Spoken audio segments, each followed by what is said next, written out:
5, 4, 3, 2, 1. I'm from a place where the girls are always looking pretty. You might have heard of us, we call it Shy City. We build champions here who define gritty. We don't do excuses, we don't do pity. Rose is coming back stronger, that's a guarantee. Cutler's coming back too, he's beastly. Throwing it to Marshall, the title's ours easily. Blackhawks are winning titles, trophy looking massive. Don't forget about the Cubs, Sox, Crosstown Classic. With so much greatness, we gotta show bravado. You got your boys Ambro and Mike Mercado.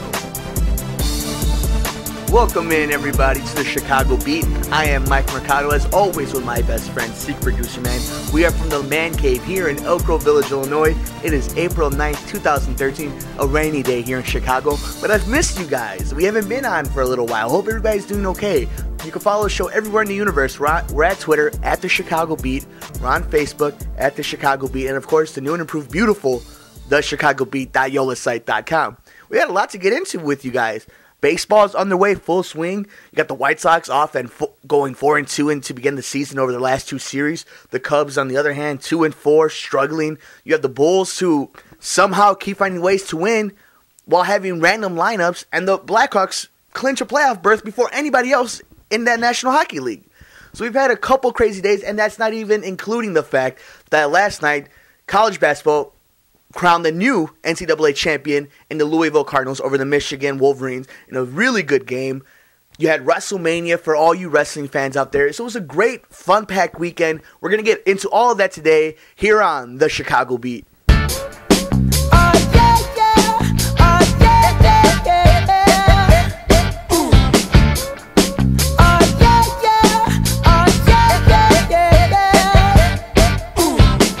The Chicago Beat is brought to you by InFlight Express. If you're looking for a quick, cheap way to get your shipping needs done fast and easy, visit InFlightExpress.com. So today we're going to start off with the Chicago White Sox and the Chicago Cubs. Baseball back in season here in Chicago. The Cubs last night, or I should say yesterday afternoon, lost in their season opener, or their home opener, that is, to the Milwaukee Brewers. The White Sox today started off their series against the red-hot Washington Nationals. And I guess what I really wanted to get a hold of, since I haven't talked to you guys in so long, you can always follow us at the Chicago Beat on Twitter or on Facebook. You guys know already my playoff predictions. You already know in the National League Central, I have St. Louis and Cincinnati. One is going to be a wild card, one's going to win the division. You know, in the National League West, I have San Francisco and LA. And then in the East, I have the Braves. And then in the American League, I have Detroit winning the Central. I have the Angels winning the West. I have the Red Sox and the Orioles in the East. And, of course, you all know I have the White Sox, who I think are actually going to be... You've already seen that they have the pitching rotation, too. It's all about if their bullpen can hold a lead, and that's getting to Reed at the end of the end of the bullpen. And that's that's where it all stems down to when it comes to this baseball season for me. It's two things. The Cubs season is going to be based all about Wrigley Field and planning for the future. You've already heard all this news about Tom Ricketts. 2 Mondays ago was the deadline. Then this past Monday was the deadline. Now it's a process, as they like to say. You know they want to spend $300 million into what is the word I'm looking for? Renovating the stadium and building the new hotel across the street. While on the White Sox, you have a team that not a lot of people were at least predicting to win the division, especially with Detroit being the odds-on favorite. But people are forgetting how good this White Sox team was last year. Of course, the big thing about this White Sox team is they need a lot of things to go their way. They're not going to have that benefit of having a very deep team or a lot of assets to make big runs at players to help them get over the top. Everything kind of needs to head their way, and they need to do their part. That doesn't mean that they can't win the division, though. That doesn't mean that there's anybody in the American League that scares me if I was a White Sox fan. Now, as a Cub fan, I'm worried over the next 2 years because we lost Houston. Houston's out of the National League. We don't have that benefit of not being the worst team in the National League.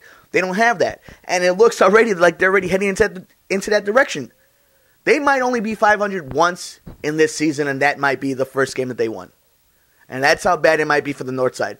But if you're a White Sox fan, you have to be very happy already about what you're seeing this season.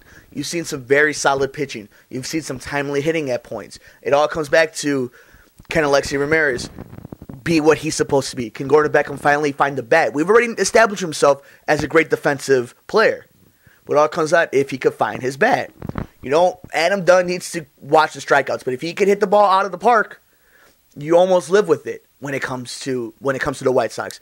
Paul Konerko is all about health. And can he maintain the Paul Konerko, possibly the Hall of Fame career that we've all seen him have? We all know how good this team could be. That's what it's come down to. When it comes to the Cubs, you look at what might be, what should be, what will be in 2-3 years. That's fine. And the amazing part to me is how they've sold the fact that we know they're going to be bad over the next few years. We know that it's going to be anywhere from 60 to 80 wins. If you're lucky, 80 wins. Well, if you're on the White Sox, you're dying for ticket sales, and yet you're putting out very good teams up there. And you have a great one today with Gio Gonzalez for the Nationals, who actually played for the White Sox for a few years in the minor leagues, going up against Jake Peavy today, who's also 1-0. White Sox fans should enjoy this season. I said it last year. If you listen to the podcast, if you follow us on Twitter at The Chicago Beat, on Facebook at The Chicago Beat, DaChicagBeat4-9-13, you already know I think the White Sox are going to the playoffs. I think they're going to make some noise, maybe get into the American League Championship Series. But just like last season, if they don't, enjoy the fact that you're going to be able to watch competitive baseball in September. A lot of teams aren't going to have that this year. Even with the new wildcard teams from last season, the new additional wildcard teams for each league, and the fact that interleague is going to be played throughout the whole season, enjoy the fact that your team right now is a very good team, and it will be a good team later on this season. Because Cubs don't have that. Cubs are going to be sellers in about a month or so. I would love for the fact that the Cubs surprise me, and they come out and they do something special. They win 79, 81 games. That'd be fantastic. Realistically, though, I don't even want to talk about any possible good Cubs team until next season. And that's rough to say as a Cub fan. But unbiased, to the truth, from what I've seen these 6 games, and it's early, guys. It's really early in the baseball season. There's some good things going on the south side. There's nice pieces in the north side, but there's still a long way to go. But I'm excited, and I couldn't wait. Unfortunately, we were not able to get with you guys over the last few days, but we are so excited to have baseball. We're going to have coverage of baseball all year long here on the Chicago Beat. But coming up next, we go to the hottest team in possibly sports that Chicago has had since the '85 Bears. We got Blackhawks talk coming up next here on the Chicago Beat. This speech is my recital. I think it's very vital to rock around. That's right. On time. It's tricky. Here we go. It's tricky to rock around. To rock around. That's right. On time. It's tricky. When you guys listen to the Cubs games, the Sox games, the Bulls games, the Blackhawks games, do you guys sit there in awe of how great and how awesome it must be to do this job? If you're one of these people, visit beonair.com. That's the Illinois Center for Broadcasting. Guys, I'm a graduate of this school. I have 3 jobs in the industry. It is fantastic. If you're into music, if you're into sports, if you're into politics, if you're into news, anything you're into when it comes to radio and television, this school is for you. Visit beonair.com or dial 630-916-1700 and schedule a campus visit today. There's 2 beautiful campus locations. One in downtown Chicago, right on State Street, where you're in the middle of it all. Or if you're like me and you're in the suburbs and you need that convenience, one in Lombard. That's beonair.com or 630-916-1700. That's the Illinois Center for Broadcasting, where broadcasting careers begin. And on the Blackhawks, I mean, how amazing. How amazing the fact that this team just rolled right through Nashville in some very intense games. And the fact that we're seeing the biggest problem that this team has had over the last few weeks has been holding leads in the third period. They haven't been able to. They've actually given up games because of that. And we're starting to see that turn. We're seeing that turn a little bit, and that's good. To me, I'm one of these people who believes that there's nothing wrong with this Blackhawks team having some issues. That's a good thing to me. That means that there's something to work with. There's something that they could concentrate on, that Coach Q could keep pounding on them. Because when a good team knows that they're good and they don't have any problems, you start seeing that stagnatism. You start seeing the fact that they don't want to play hard. And I understand the professionals. I understand the argument that they get paid to play, that's what they should do. People are human, though. And we know that's how it is. We've seen it in the NBA. And granted, NHL players are a little bit different than some of these other athletes. But that's just fact. As an athlete, you need that motivation. You need that goal. The ultimate goal for the Blackhawks right now is the Anaheim Ducks, who are still right on their tail. And they can't beat them. That's a good thing, though. That's a good thing. That's a good thing to have as an athlete, to know in the back of your head there's still something for you to prove. And if you don't believe me, look at these numbers. Goals per game. Blackhawks, first, averaging 3.2. Goals against, first overall, only letting 2.1. Penalty kills, fifth in the league, 85%, almost 86%. Now again, here's another thing that they have to work on, which is a good thing. May come back to bite them in the butt. But as of right now, power play. And isn't this been the question about the Blackhawks team since 2010? Right now, they're 21st. Only about 17% percentage of turning power plays into goals. So you got to think that that's another thing they're going to have to work on, especially in the playoffs when things get a little bit more physical. You need every goal counts in the Stanley Cup playoffs because you never know when you're going to meet that hot goalie. And it's just, that's what amazes me. This is why I keep trying to tell people it's okay for the Blackhawks to not be perfect, to lose these games to Anaheim, to have little deficiencies because they need that. I get blasted on Twitter at the Chicago Beat or on Facebook at the Chicago Beat, even in my personal one at mmercado2333. I get blasted saying a Blackhawks loss is not a bad thing. This team has 62 points already. It's okay if this team starts changing the lines a little bit, changing the shifts a little, seeing what works, because you don't know what's going to happen in the Stanley Cup playoffs. We saw a team last year, the 8th seed in the Stanley Cup champion Kings. We've seen them with a hot goalie, right matchups, right time. You could win the whole thing. Corey Crawford last year's biggest thing Corey Crawford doubters have is he gives up soft goals. Okay, fair enough. Can't deny the fact, though, that last year when they played Phoenix, Smith was a hot goalie and they could not get the puck in the net. That was just fact. Same thing that could be said this year. You're seeing it right now with Ray Emery and Corey Crawford. The Blackhawks may be as good as they are. There's a lot of things that still need to be worked out throughout the whole season. And that's okay, though. That is perfectly fine for a team right now who has a lot, even though it's a shortened season, so it's a long time before the playoffs start. And a team that already has the playoffs wrapped up. They already know they're going in. So at this point, it's all about getting healthy, which they're going to get Patrick Sharp back today. We're finding out now on the Chicago Beat. Marian Hossa's back. You got to hope that they figure out this goalie. If you want to call it a controversy, I call it a luxury having two good goalies. There's a lot of things that still need to be answered, and that's a good thing. And tonight they get a chance to answer some more questions.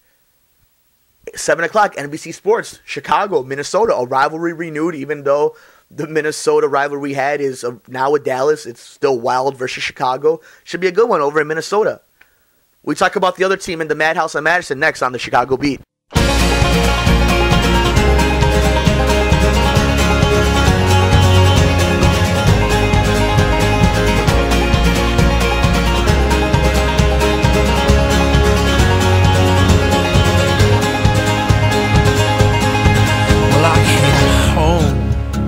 The Chicago Beat could be found everywhere in the universe. We're on Twitter at The Chicago Beat. We're on Facebook at The Chicago Beat. And of course, the new and improved DaChicagBeat.yolasite.com. It is everything to do about Chicago music, sports, entertainment, travel, everything Chicago-based with youthful knowledge. That's DaChicagBeat.yolasite.com. So we just found out here in the Chicago Beat, thanks to Secret Producer Man sitting next to my computer, that Joakim Noah will not play today against Toronto as the Bulls host the Toronto Raptors, who come in at 29-48. The Bulls 42-34 in the playoffs already. And that's the season, isn't it? I guess that's been this. You could wrap that up as the whole season in general. Joakim Noah not playing today. At one point, I saw the Bulls lineup being Nazem Muhammad, Jimmy Butler, Nate Robinson, Daquan Cook, and Luol Deng. And that's far and in between the team that was in the Eastern Conference Finals a few years ago. We were hoping as Bulls fans that at some point Derrick Rose would talk to God and he would be told it's okay to come back and play. And your lineup would be Derrick Rose, Rip Hamilton, Luol Deng, Joakim Noah, Carlos Boozer. That's what you're hoping for, right? That was kind of the idea of what you thought it would be. Not Nazem Muhammad, Carlos Boozer, Jimmy Butler, Nate Robinson, and Daquan Cook. And yet this team still has 42 wins. And Tom Thibodeau isn't getting any Coach of the Year votes. He's not going to because it's so easy to give it to Spoelstra, to Miami. It's so easy to give it to Brooks in OKC. It's so easy to give it to Popovich again because they have great records because they're the top of the league. But nobody's talking about the fact that Tom Thibodeau. And as much as I give grief to Garth Foreman and John Paxson for some of the moves that they've not made and some of the moves they have made, you can't argue that this team being hurt has not been so damn impressive and could possibly, being in the seat that they're at right now, in the 5th seed in the playoffs, win a playoff series against the Brooklyn Nets. Because the Brooklyn Nets doesn't scare anybody in the NBA. They don't scare Washington, okay? But again, Joakim Noah not playing today. Nobody knows if Marco is playing today. And I never thought we would be sitting here saying Marco Bellinelli would be a huge part of it. But you've seen it. They don't, without Marco, that's another body they don't have that could help put the ball in the basket. I never thought we'd sit here after all this whole season and say Kirk Hinrich was such a big reason why the Bulls win a lot of games. And again, that has to do with the fact that Nate Robinson doesn't know how to run an offense the right way. He's a great momentum shifter one way or the other. He can either pick up the whole shift and take you to a different stratosphere with some of the shot selections and some of the makes he does, but he could make your hair gray and he can destroy your team for that game. Marcus Teague isn't ready to play in the NBA.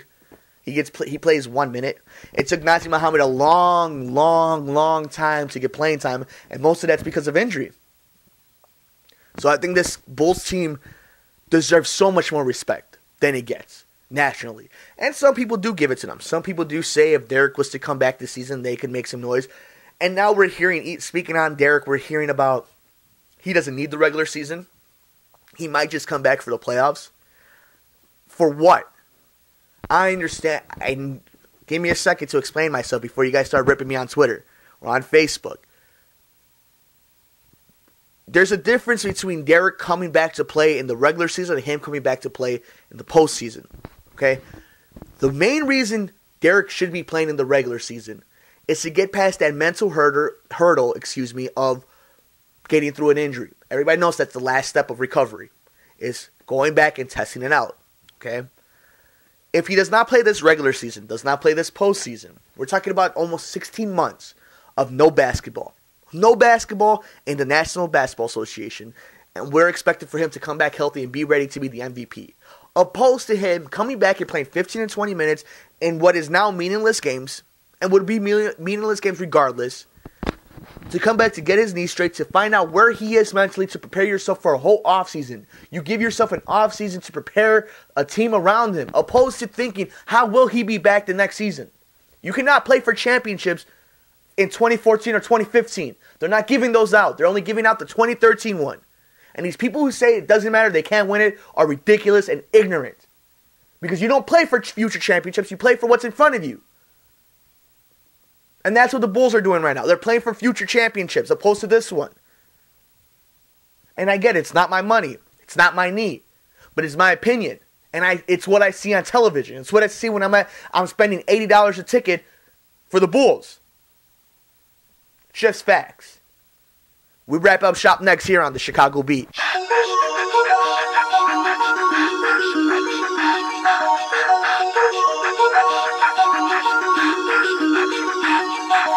Forfeit the game before somebody else takes you out of the frame and put your name to shame, cover up your face. You can't run the race, the pace is too fast, it just won't last. As always, we want to thank the Illinois Center for Broadcasting and InFlightExpress.com for bringing us the Chicago Beat, helping deliver it to all our great fans here.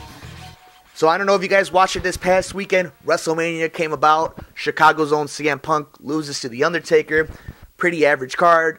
The next day, Raw in New Jersey was an awesome show. I suggest you guys watch it. I had to put in a little plug for my wrestling fans. You guys are awesome as always, as much as anybody else. And of course, coming up this weekend is the biggest golf event of them all, Augusta. It's the Masters. That's right. I actually got a little bit into a conversation with one of my friends on Facebook. So always you can find us at the Chicago Beat on Twitter or on Facebook. And I don't know who's going to win. But one thing I can tell you about the Masters is anybody who has the driving game and can get through the fairway and can finish off his putts is going to win. That's why a lot of people are picking Tiger. A lot of people are picking Rory. I like Bubba Watson. He won it last year. I think that's my dark horse right now. Adam Scott's another one who I kind of am leaning towards. I'm taking the field, though. As much as Tiger, as well as he's been playing the last few, I would say what do you say, Secret? Reduce my month and a half? I definitely want to go with the field when it comes to the Masters. But of course, we're going to get into that more tomorrow on Wednesday. We're going back Monday, Wednesday, and Friday, guys. Thank you for being so patient with us. We want to thank everybody for listening to the Chicago Beat. I am Mike Mercado, as always, for Secret Producer Man. Thank you so much. God bless. I will see you guys tomorrow, only on the Chicago Beat. Later, guys.